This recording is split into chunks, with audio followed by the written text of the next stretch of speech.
Trader. Trading.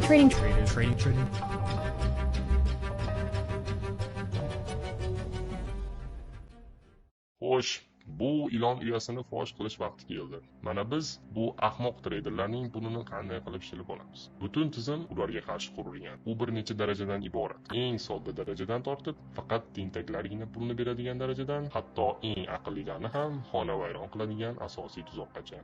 Forex brokerlar, demo hisobli profilmalar, ulkan reklama byudjetlari, dasturiy ta'minotlar, indikatorlar va nihoyat o'qituvchilar, signallar va boshqa bema'niliklar. Nima deb o'ylaysiz?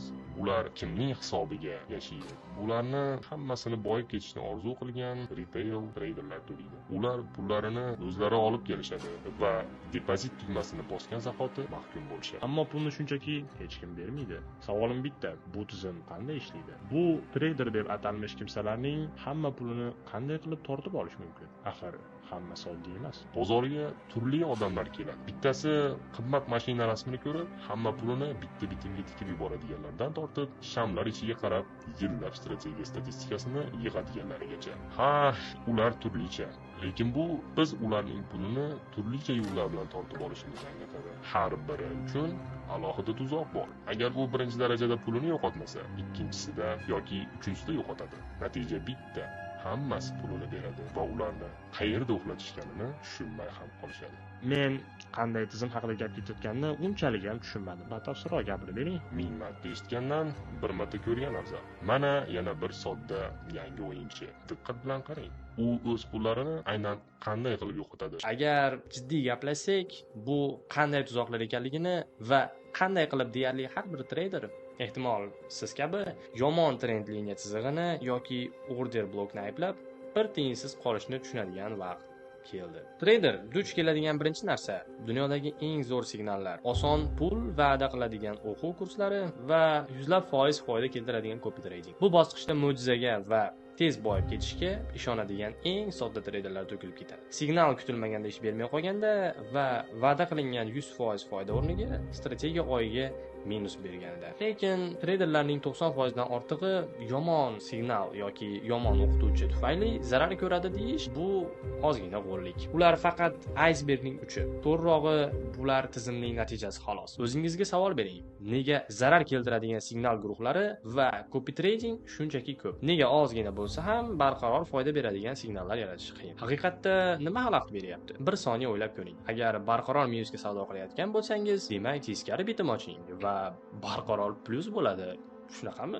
Go'yo bu oltin koni kabi. Ammo afsuski bu hiyla ham ish bermaydi. Mana endi biz sizning kapitalingizni qanday shilib olishlarining haqiqiy sabablariga o'tamiz. Men 4 ta asosiy sababni ajratib ko'rsataman. Ichkariga kirganingiz sari ular ayyorroq bo'lib boraveradi va yakunda sizga hech qanday imkon qoldirmaydi. Agar qarshimizda bu ahmoqona reklamalarga ishonmaydigan odamlar bo'lsa-chi? Pulni shunchaki tortib olishimiz ham mumkin. Bu qo'pol, lekin samarali. Tradingda bu yangilik emas. Lekin pulni bu yerda shunchaki o'g'irlashmaydi. Sen ularni o'zing berib yuborasan. Hammasi oddiy. Hissiyotlaringdan foydalanishadi. Pullaringiz kerakli joyda bo'lishi kerak. Birjada, qaysidir brokerda yoki bir muncha kishilar nazorat qiladigan memcoinda. Siz telefoningizni olasiz va reklamani emas, sevimli blogeringizning do'stona tavsiyasini ko'rasiz va yugurib borib sotib olasiz. Tamom, uch qafasda. Loyihaga 2-3%, mayli 5% tikish mantiqli bo'lardi, lekin yaratuvchilar bunday tezlikda ko'p pul topisha olmaydi. Shuning uchun ikkinchi qadam ochko'zlikni uyg'otish. Bu yerda hissiyotlaringiz aqlingizdan ustun kelishi kerak. Bir nechta va'dalar, muvaffaqiyat hikoyalari, qimmat mashina rasmlari va siz allaqachon 5% emas, 50% pulingizni hech qanday ma'noga ega bo'lmagan memcoinga tikyapsiz. Nega? Chunki siz ham rasmdagidek yashash imkoniyatini boy berishni xohlamaysiz. FOMO, pullarni yig'ib olish, sun'iy pump, ya'ni narxni ko'tarish va undan keyin narx deyarli nolga tushadi. Siz $10,000 tikkan bo'lsangiz, bor yo'g'i $10 qaytarib olishingiz mumkin. Ular qayerga ketganini tushunish unchalik ham qiyin emas. Biz yanada oddiyroq sxemani o'ylab topdik. Ko'p firmalar ular benuqson ishlardi, ammo bir kishi bizning hamma hiylalarimizni aylanib o'tish yo'lini topdi. Afsuski, u buni boshqalarga ham aytib berdi. Shuning uchun bu mavzuni o'tkazib yuboramiz. Brokerlar va fyucherslarda ham xuddi shunday. Reklama ko'rasiz, depozit qilasiz, katta qiluv bilan tavakkalni oshirasiz. Kutilmagan narx sakrashi natijasida pulingiz platformada qoladi. Aqlli yo'l, lekin hamma ham tavakkalni oshirmaydi-ku. Obro'li joylarda savdo qiladiganlar bilan nima bo'ladi? Ular o'zlarini o'zlari halol qilishadi. Faqat bunga biroz ko'proq vaqt ketadi. Deyarli hamma kripto birjalarda savdo qiladi. Siz ularning komissiya darajasini bilasizmi? Endi menga hammasi ayon. Bahs boylashim mumkinki, siz komissiya, proskalizovание, swap va spreadlarni hech qachon zararingizni sababi deb hisoblamaysiz. Juda bekor qilasiz. Sekin-asta ular hatto foyda bilan ishlayotgan treyderlarni ham minusga tushiradi. Ayniqsa kun ichida savdo qiladigan skalperlar uchun ahvol juda ham og'ir. Faqat komissiyaning o'zi oyiga kapitalingizni 1% dan 8% gacha qismini yeb yuborishi mumkin. Foydali strategiyangiz komissiya va spreadlar tufayli zararli bo'lib qoladi. Buni tushunadiganlar o'zlari cho'qqa otishadi. Inson tabiati grafik qarshisiga o'tirganida unga qarshi isyon ko'taradi. Hissiyotlar hammaga xalaqit beradi. Mana depozitingizni slivga olib boradigan 12 ta aniq misol. Birinchisi stopni surish. Hozir stopimga tegib, keyin tepaga ketib qolsa-chi degan qo'rquv tufayli stopni pastga suraverasiz. Ikkinchisi o'ziga haddan tashqari ishonish. Bir nechta foydali bitimdan so'ng riskni oshirib, hisobni slif qilib qo'yish. Uchinchisi stopni olib tashlash. Yo hamma narsa yoki hech narsa deb stopni o'chirib qo'yish. To'rtinchisi vaqtidan oldin kirish. Narx siz belgilagan darajaga kelmasidan bitimni boy berishdan qo'rqib savdoga kirish.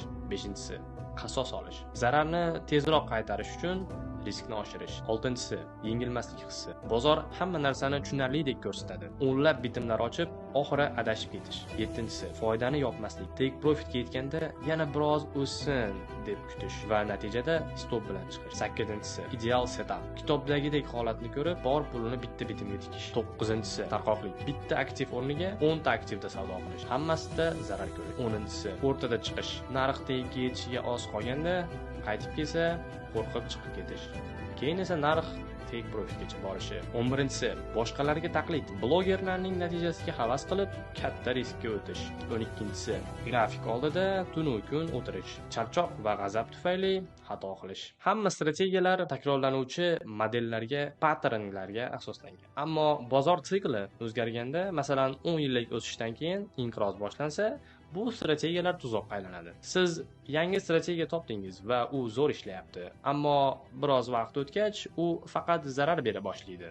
Sababi atrobotka sikli o'zgardi. 10 yillik statistikani ko'rsangiz, bitta zona bir muddat ishlaydi, keyingi muddat umuman ishlamaydi. Buni oldindan aytib bo'lmaydi. Xulosa, bozorni tushunish mumkinmi? Narx harakatini mantiq bilan tushunishga urinish bu boshi berk ko'cha. Mantiq faqat sizning strategiyangiz ichida bor. Bozorning o'zida esa mantiq yo'q. Yagona yo'l 10 yillik statistikani yig'ish va turli aktivlar orqali riskni taqsimlash. Albatta, bozorni boshqaradigan sirli qo'llar yo'q. Bu videodagi obrazlar shunchaki tomoshabinni ushlab turish uchun. Umid qilamanki, bu sizga tushunarli bo'ldi. Mana shular mening nazarimda treyderlarning pul yo'qotishining asosiy sabablaridir. Hammaga omad.